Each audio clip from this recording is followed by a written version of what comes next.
Udah ya mulai.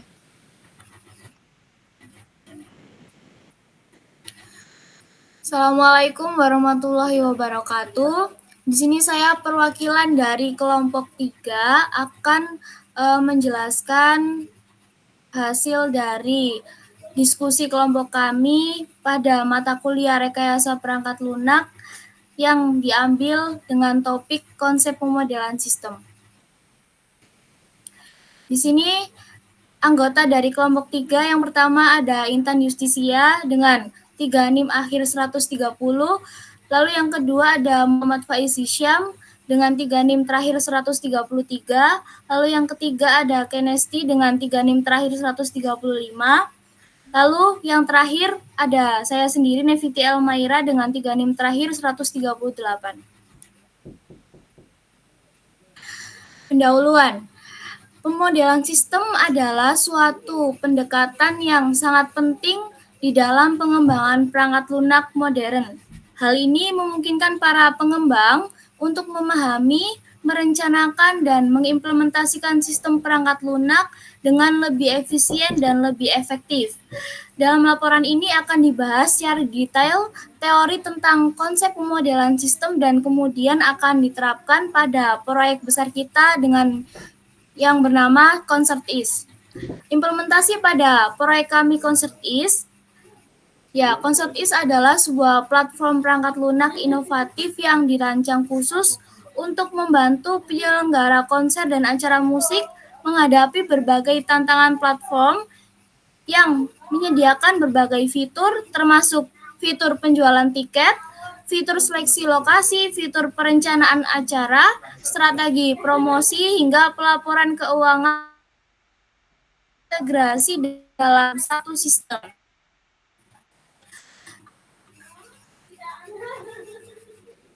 Lalu yang kedua di sini ada sistem. Di dalam konsep pemodelan sistem, sebuah sistem merujuk pada entitas yang terdiri dari komponen-komponen yang saling berinteraksi untuk mencapai tujuan atau fungsi yang tertentu.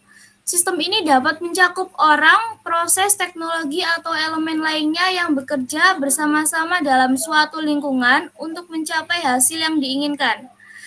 Di dalam penerapan sistem yang telah dipaparkan di atas, pada kali ini sistem yang akan dibahas akan merujuk pada konteks proyek kita, yaitu ConcertEase, yaitu sebuah sistem pada platform perangkat lunak yang menyediakan berbagai layanan terintegrasi bagi penyelenggara konser dan acara musik.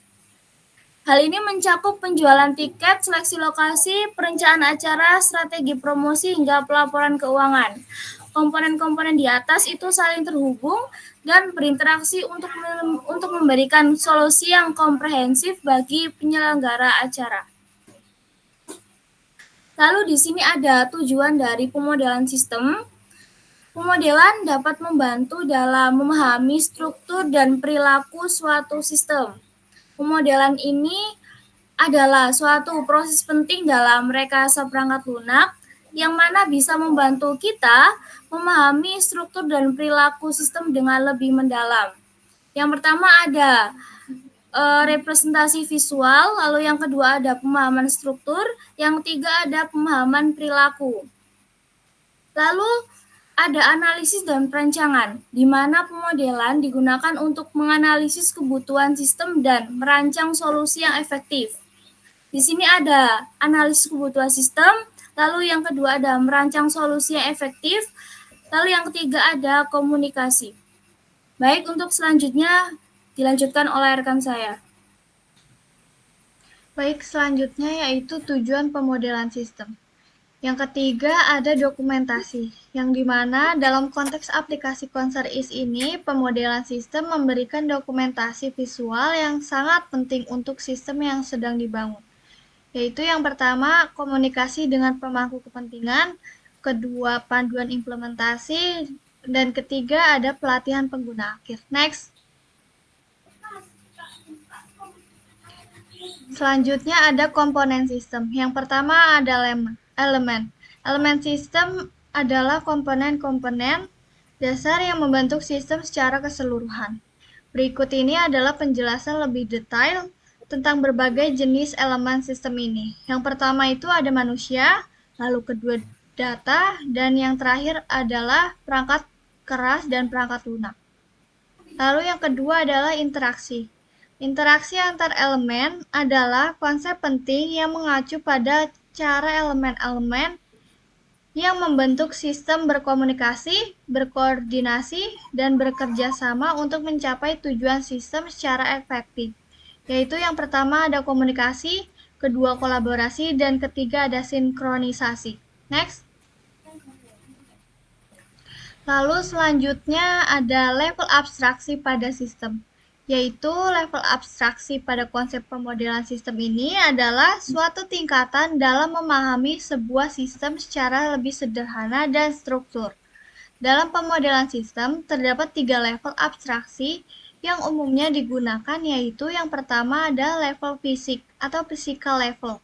Level fisik ini adalah level abstraksi yang paling rendah atau biasa disebut dengan low level.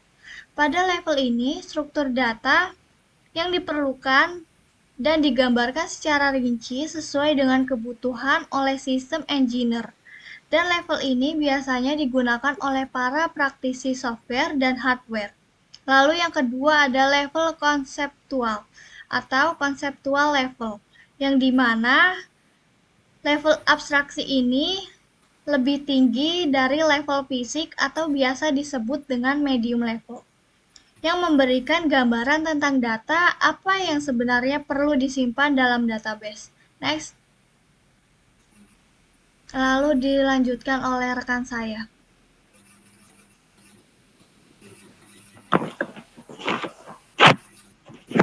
Kemudian yaitu notasi pemodelan pada sistem. Terdapat 3 jenis notasi utama yang digunakan pada permodalan pada suatu sistem, yaitu yang pertama diagram alir data atau bisa disebut data flow diagram atau DFD. DFD digunakan sebagai alat visual yang menggambarkan aliran data dalam sistem. DFD ini mencakup proses pemrosesan data itu sendiri, aliran data antar proses, dan entitas eksternal yang terlibat. Kemudian diagram konteks. Diagram konteks termasuk gambaran tingkat tinggi yang menggambarkan bagaimana suatu sistem berinteraksi dengan entitas eksternal. Ini membantu dalam memahami hubungan antara sistem dan lingkungan eksternal. Kemudian diagram entity relationship atau ER. Diagram ER membantu dalam merancang dan memahami struktur basis data dengan jelas. Ini memungkinkan untuk memvisualisasikan bagaimana entitas dalam sistem berinteraksi satu sama lain, sehingga memudahkan pengembangan dan pemeliharaan basis data. Kemudian ada siklus hidup pada sistem, yaitu ada pengembangan sistem, yaitu melibatkan proses analisis, perancangan, implementasi, pengujian, dan pemeliharaan. Dan juga ada evolusi sistem, yaitu sistem mengalami perubahan dan peningkatan sepanjang waktu untuk memenuhi kebutuhan yang berkembang. Kemudian iterasi dan umpan balik. Iteratif. Pemodelan sistem seringkali melibatkan sistem iteratif, di mana perubahan dan pembaruan dilakukan berdasarkan umpan balik dari pemangku kepentingan.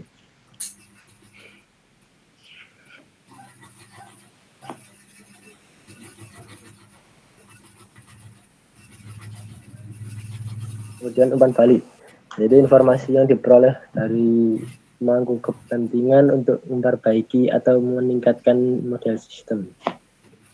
Selanjutnya akan dilanjutkan oleh rekan saya.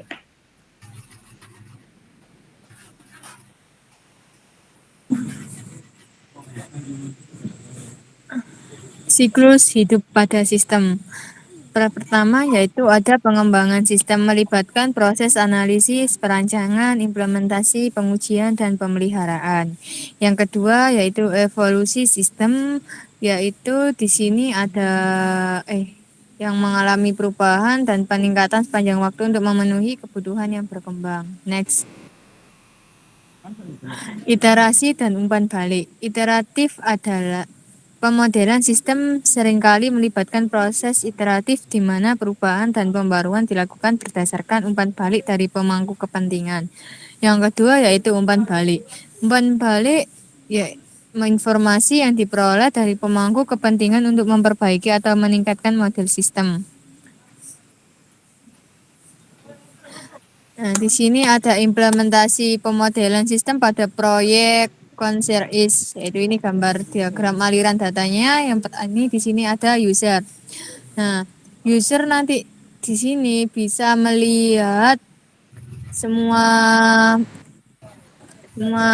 semua di dalamnya ada informasi tiket, pembelian tiket, validasi tiket. Nah, untuk ini user pembelian tiket nanti akan diarahkan ini ke transaksi, terus habis itu kalau informasi tiket nanti itu akan ada harga, terus nama konsernya, habis itu bisa dilakukan pembelian tiket. Next.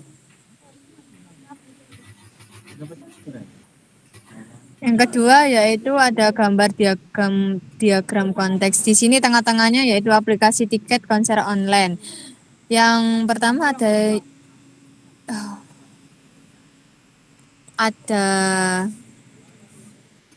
user. Nah, user di sini yaitu bisa mengakses tanggal pelaksanaan, nama pembeli, harga tiket, jenis kursi ke aplikasi tiket konser online. Kemudian adminnya yaitu dapat memasukkan username, password, ID konser, not tiket, tanggal pelaksanaan, nama EO, harga tiket, jenis tiket. Nah, terus setelah itu aplikasi tiket konser online ini ke user yaitu informasi ID konser, tanggal pelaksanaan, harga tiket, jenis kursi, informasi data valid. Nah, sedangkan aplikasi ke admin yaitu di sini dapat tahu kesalahan, terus penambahan data baru, perubahan data, password yang diubah, habis itu informasi ID konser, dan yang lainnya. Next. Kesimpulan, dalam laporan konsep pemodelan sistem untuk aplikasi Konser is terdapat beberapa kesimpulan penting yang dapat diambil. Pertama, pemodelan sistem dan rekayasa perangkat lunak merupakan fondasi yang tak tergantikan dalam pengembangan perangkat lunak. Hal ini mencakup identifikasi dan penggambaran entitas, proses, dan interaksi antar elemen dalam suatu sistem. Salah satu teknik pemodelan yang umum digunakan adalah data flow diagram atau DFD yang memvisualisasikan aliran data dalam sistem, serta diagram konteks yang memberikan gambaran umum tentang interaksi sistem dan entitas eksternal. Kedua, aplikasi Konser is merupakan hasil kerja keras dari kelompok 3 mahasiswa program studi sistem informasi Fakultas Teknik UNESA. Aplikasi ini dapat memudahkan pengelolaan konser dan acara live dengan fitur-fitur seperti manajemen tiket, manajemen artis, manajemen lokasi, dan manajemen sponsor. Dalam pengembangan aplikasi ini, kelompok 3 telah menerapkan proses pengembangan perangkat lunak yang meliputi analisis kebutuhan, desain arsitektur, dan pemetaan proses. Ketiga, laporan ini diharapkan dapat memberikan pandangan yang jelas tentang pemodelan sistem dan rekayasa perangkat lunak kepada pembaca. Dalam era di mana inovasi dan efisiensi adalah kunci keberhasilan, pemodelan sistem dan rekayasa perangkat lunak menjadi landasan yang tak tergantikan dalam pengembangan perangkat lunak. Oleh karena itu, laporan ini dapat menjadi referensi bagi para pengembang perangkat lunak yang ingin mengembangkan sistem dengan lebih efisien dan efektif. Next. Nah, terima kasih. Berikut adalah laporan dari kelompok 3 mengenai aplikasi Konser is. Akan saya tutup. Wassalamualaikum warahmatullahi wabarakatuh. Aduh ngeblank.